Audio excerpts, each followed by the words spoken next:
Bonjour à tous.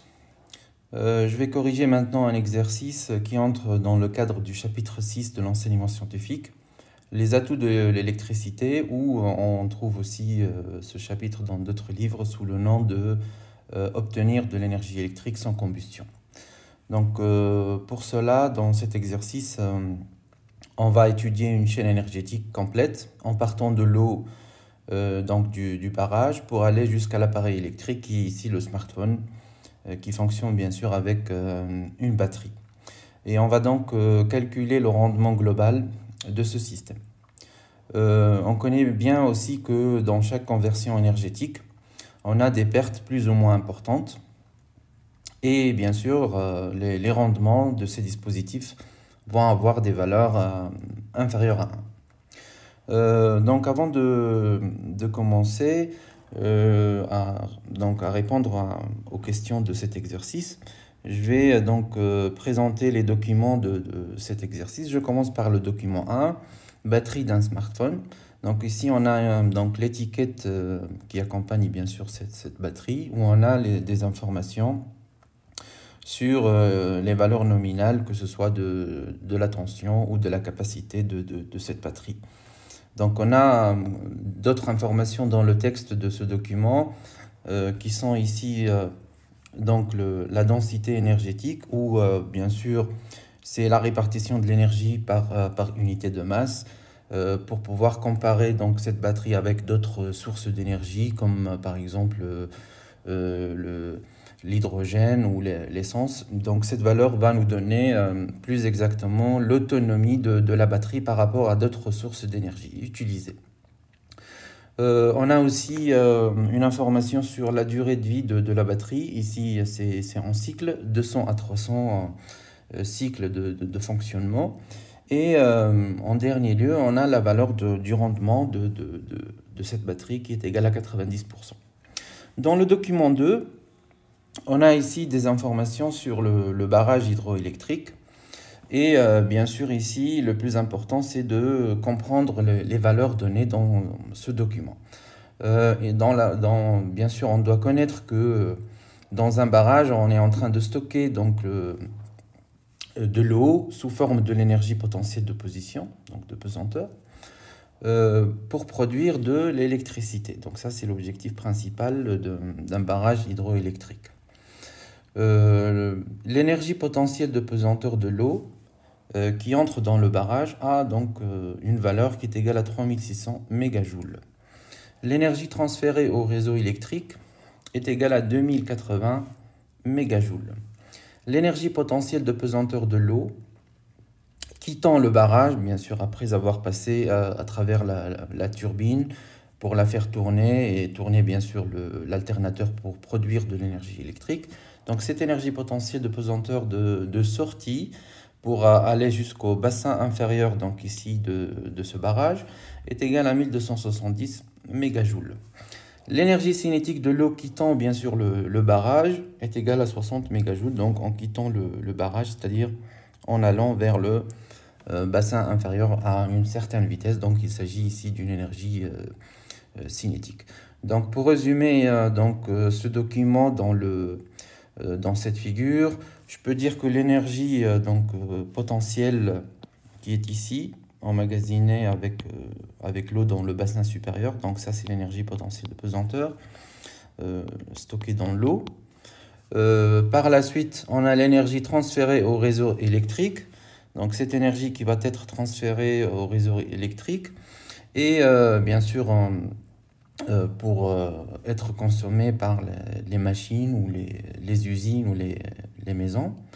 L'énergie potentielle de pesanteur de l'eau quittant le barrage, donc à ce niveau, donc on a une énergie potentielle puisque le niveau a baissé, donc la valeur de l'énergie va être inférieure à celle de départ.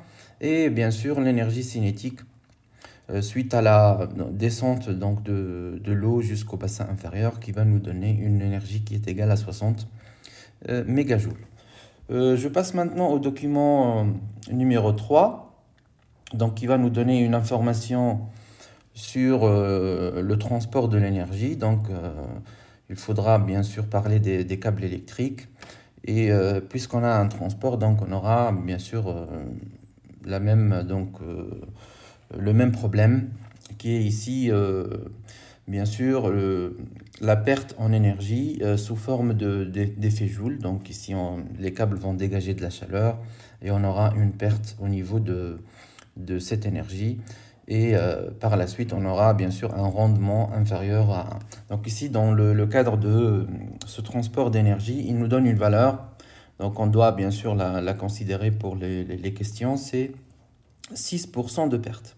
Donc je peux dire que lors de la phase de transport, le rendement donc, du transport de l'énergie électrique est égal à 94%, c'est-à-dire 100% moins cette perte qui est égale à 6%. Les remarques à prendre en compte, bien sûr, pour résoudre cet exercice, c'est pour obtenir le rendement global, il faut multiplier les rendements successifs s'il s'agit, bien sûr, d'un système. Il faut aussi penser à ne pas compter, donc, à ne compter que l'énergie mécanique qui a été réellement fournie, c'est-à-dire on parle ici de l'énergie reçue par le système, qui est ici l'alternateur, ainsi que, bien sûr, que la batterie et le système de transport avec les câbles. Et donc, il faut tenir compte de l'énergie mécanique à la sortie du barrage pour pouvoir, bien sûr, calculer avec une certaine précision le rendement du système global. Je passe maintenant à la première question. Donc, déterminer l'énergie nécessaire pour remplir. Donc ici, il faut déterminer l'énergie nécessaire pour remplir complètement la batterie du smartphone. Puis on va convertir cette énergie en joules. Donc qu'est-ce qu'il faut faire ici? Il faut utiliser le document numéro 1, c'est-à-dire à partir de l'image du document numéro 1, on va chercher quelle est la valeur donc, qui est reliée ici à l'énergie nécessaire pour remplir complètement la batterie du smartphone. Donc ici on voit bien dans le graphique qu'on a une valeur ici qui correspond à une énergie, c'est 11,4 Wh. Donc on va utiliser cette valeur pour la convertir par la suite en joules pour avoir bien sûr une cohérence avec les autres valeurs d'énergie données dans le document numéro 2. Donc pour cela, il faut écrire la valeur donc, de cette énergie. Donc ici, l'énergie électrique, donc comme l'indique le schéma, est égale à 11,4 Wh. Donc ça, c'est l'énergie de la batterie. Bien sûr, elle est aussi nécessaire pour la remplir complètement, pour faire fonctionner, bien sûr, dans les bonnes conditions, le smartphone. Pour convertir maintenant cette valeur en joules, on doit utiliser bien sûr cette conversion. Donc on a ici 1 Wh est égal à 3600 joules. Donc on doit multiplier cette valeur par 3600 pour convertir toute l'énergie en joules. Donc je vais écrire ici, c'est 11,40 fois 3600 joules. Donc il va nous donner... Donc, je dois faire le calcul. Donc, ici, on a 11,4 fois 3600. Donc, ça va nous donner 41 040 joules. Et pour faciliter, bien sûr, la valeur, pour donner une valeur plus précise, je dois la convertir donc, en joules. Donc, ici, c'est 41,04 fois 10 à la puissance 3 joules, ou plus précisément, donc l'énergie électrique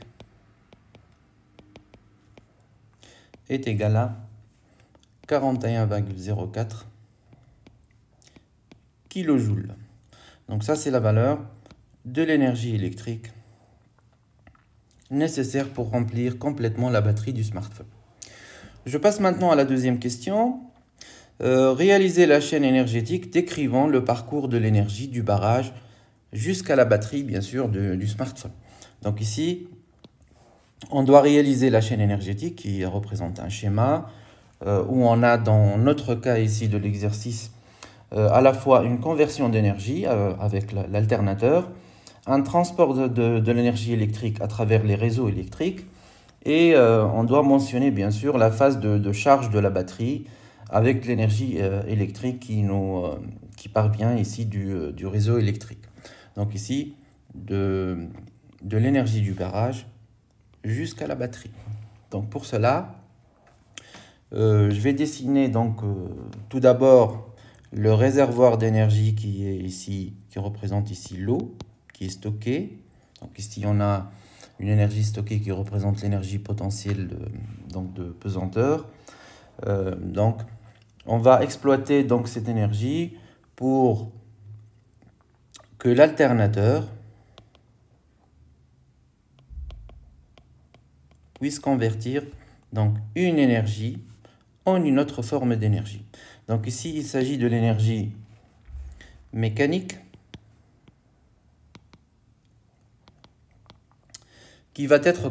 Donc bien sûr, l'énergie mécanique, c'est la somme de l'énergie potentielle qui est stockée ici dans ce barrage, dans le bassin supérieur, plus l'énergie bien sûr cinétique, parce que l'eau va passer à travers une conduite forcée, donc on aura une certaine vitesse qui engendrera donc une énergie cinétique. Donc la somme des deux va nous donner une énergie mécanique. Donc cette énergie mécanique va être convertie par l'alternateur sous forme d'énergie électrique. Donc ça c'est connu, sous forme d'énergie électrique. Donc ici il s'agit d'une phase de conversion. Par la suite, cette énergie électrique va être transportée par les réseaux électriques. Donc ici, je peux donc mentionner les réseaux électriques. Donc un réseau électrique qui va ici faire la phase de transport de l'électricité. Donc ici, on a un transport d'électricité, c'est-à-dire on n'a pas ici une conversion, donc ça va nous donner encore une fois de l'énergie électrique. Donc ici le rôle principal du réseau, c'est de transporter l'électricité vers d'autres dispositifs. Donc pour nous ici, la fin du cycle qu'on va décrire ici à partir de l'exercice, c'est la batterie du smartphone. Donc ici, cette batterie est considérée aussi comme un convertisseur d'énergie, puisqu'elle va convertir, donc ici c'est la batterie, puisqu'elle va convertir donc l'énergie électrique en énergie chimique. Donc ici on a l'énergie chimique. Bien sûr, cette phase correspond à la charge de la batterie. Donc ici, pour résumer, donc pour décrire, ou pour bien décrire ici le cycle du dispositif de notre exercice, on part de l'eau pour arriver jusqu'à la batterie du téléphone. Donc on aura à la fois une conversion d'énergie à partir de l'alternateur, un transport de l'énergie électrique avec les réseaux électriques, et une phase de charge de la batterie, donc du téléphone à l'aide de la batterie, pour avoir à la fin de l'énergie chimique et reconstituer les réactifs de la pile pour qu'on puisse donc les utiliser dans cette réaction chimique afin de donner de l'énergie électrique par la suite pour faire fonctionner le smartphone. Sans oublier bien sûr que à chaque passage donc d'un convertisseur d'énergie, il y aura une certaine perte qui sont bien sûr mentionnées dans l'exercice sous forme d'énergie thermique. Donc ici, dans tous les cas, on a une perte d'énergie thermique. Dans les trois cas, bien sûr.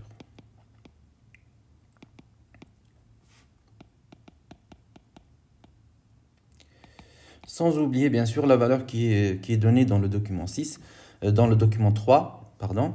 Ici on a 6% de perte sous forme bien sûr de chaleur qu'on pourra noter ici. La perte est égale à 6% lorsqu'il s'agira bien sûr du réseau électrique dans le cas du transport. Donc voilà, ici, c'est le diagramme énergétique ou la chaîne énergétique de ce dispositif donné dans cet exercice.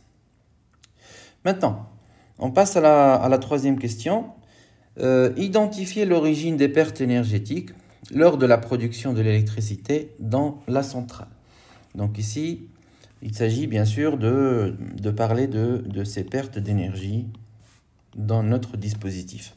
Dans ce cas, donc, on va dire que les pertes énergétiques au niveau de la centrale hydroélectrique viennent de l'alternateur sous forme bien sûr de pertes thermiques de chaleur et des frottements de l'eau sur la conduite forcée. Donc on aura une baisse de l'énergie cinétique de l'eau lorsqu'elle va passer à travers les conduites forcées. Et ça va donc donner à la fin une perte sous forme globale, bien sûr, une perte globale sous forme d'énergie thermique.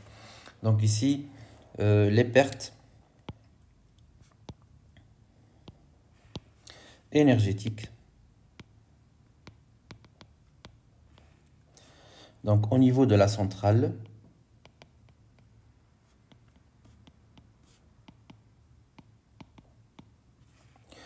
viennent de l'alternateur.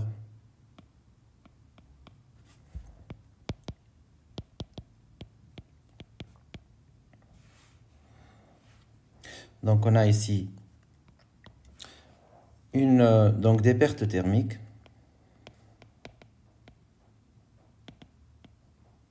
Bien sûr sous forme de chaleur. Et des pertes sous forme de frottement, ici des frottements.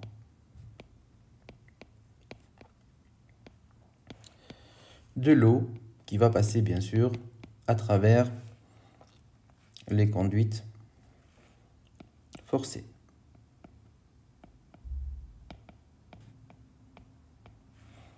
Donc ici on parle du plan incliné, les tubes qui vont faire passer l'eau du bassin supérieur vers la turbine et par la suite vers le bassin inférieur. Donc ce sont les origines ici de pertes énergétiques de notre centrale hydroélectrique bien sûr. Je passe maintenant à la quatrième question. Calculer le rendement de cette centrale hydroélectrique. Donc ici, il faut faire attention lors du calcul de ce type de rendement, puisque on a une remarque ici donnée dans la question de l'exercice. Il faut penser à ne compter que l'énergie mécanique qui a été réellement fournie à l'alternateur et donc tenir compte de l'énergie mécanique à la sortie du barrage. Donc on a les valeurs qui sont données dans le document 2. J'ai expliqué au départ par des flèches quelles sont donc les énergies utiles et les énergies reçues ou fournies pour notre système. Donc il faut faire juste un simple calcul en utilisant la formule de base du rendement. Bien sûr, le rendement de la centrale, de notre centrale hydroélectrique, ce n'est autre que l'énergie utile sur l'énergie fournie ou reçue. Donc l'énergie utile ici, ça correspond à l'énergie électrique. Donc la valeur, elle est donnée dans le document 2, c'est 2080. Donc sur l'énergie reçue, on va tenir compte de la perte d'énergie ou bien sûr on vous a donné les valeurs d'énergie avant la turbine et après la turbine. Donc on doit tenir compte de ces valeurs. Donc l'énergie d'entrée, ça va être 3600, moins bien sûr pour considérer les pertes soumises par cette quantité d'eau qui va passer à travers les conduites forcées, la turbine, puis la conduite forcée vers le bassin inférieur.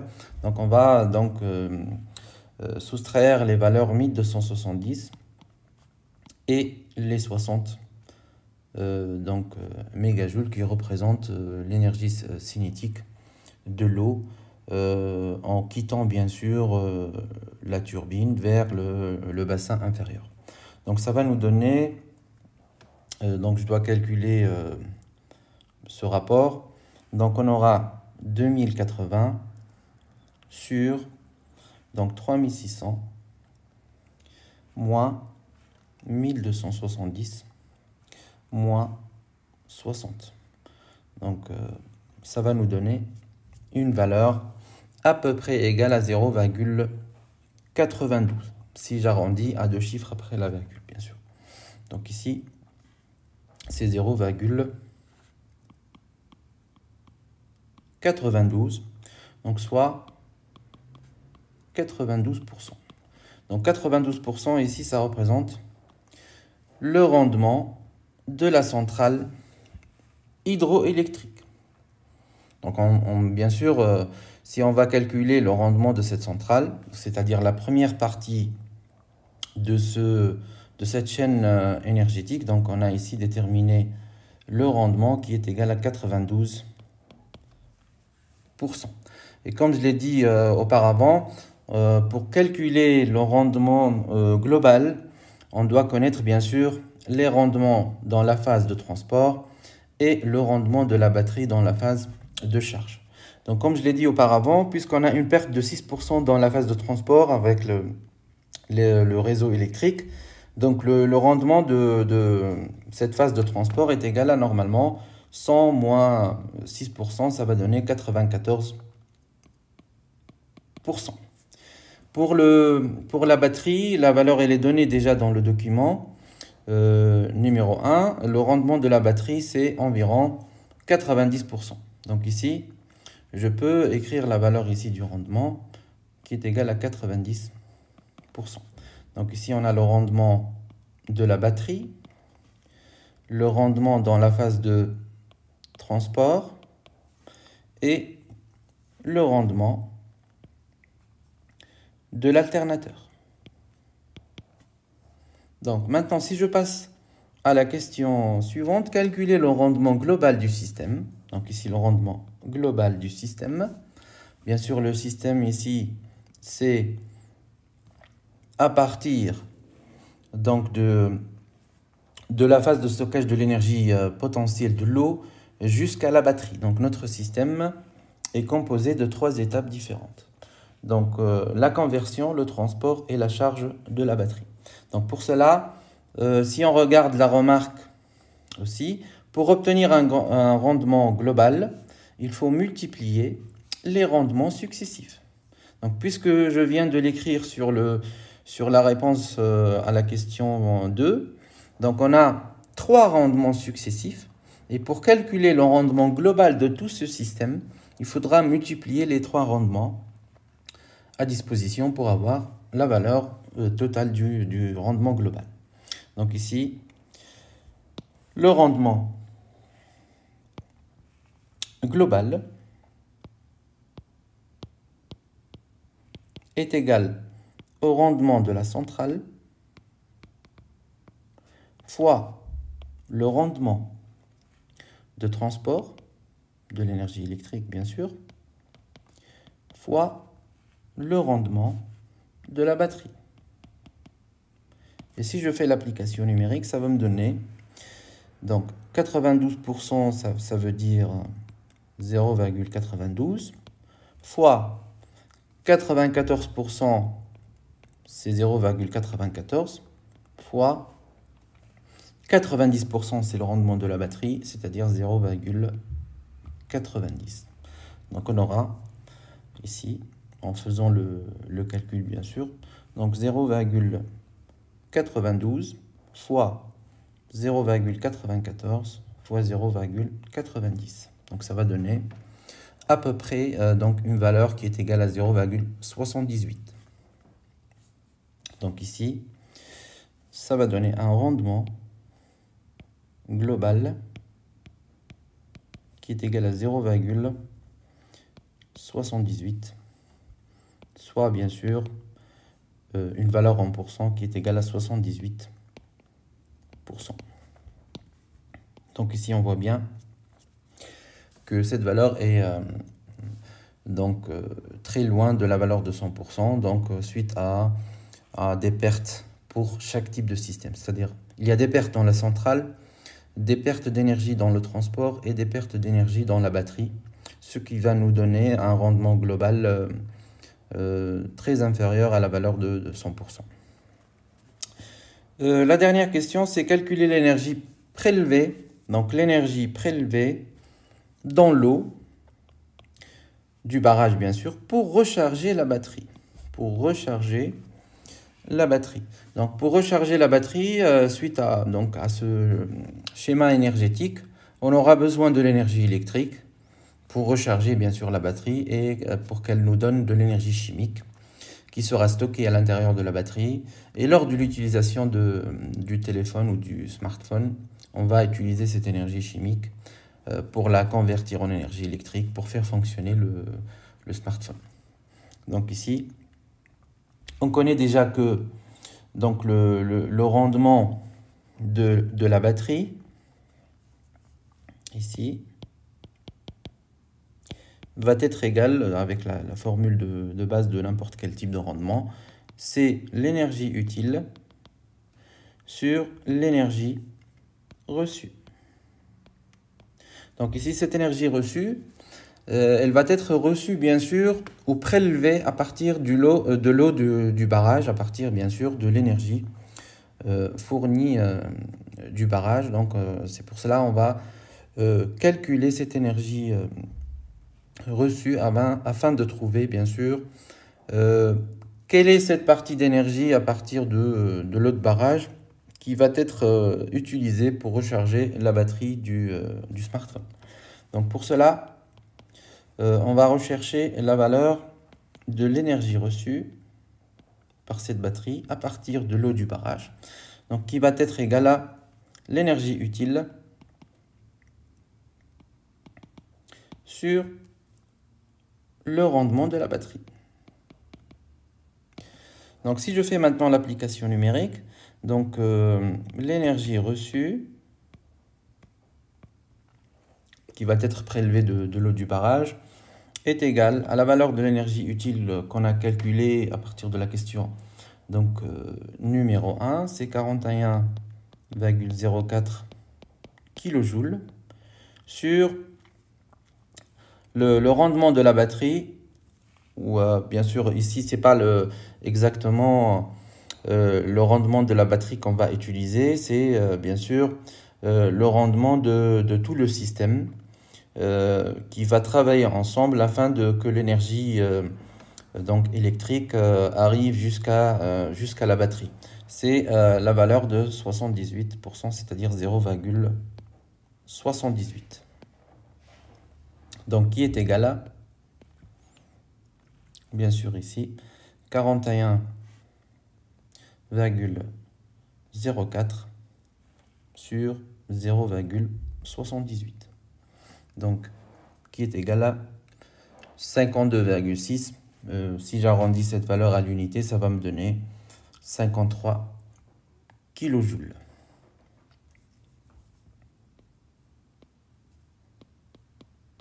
Donc, cette énergie de 53 kJ, elle va être utilisée pour recharger la batterie du téléphone. Et cette énergie donc, vient de l'eau, de l'énergie stockée par l'eau dans le barrage pour qu'elle puisse être bien sûr convertie en énergie électrique, transportée par les réseaux électriques et arrive jusqu'à la batterie pour qu'elle soit bien sûr chargée pour nous donner de l'énergie chimique qu'on pourra l'utiliser par la suite. Et voilà.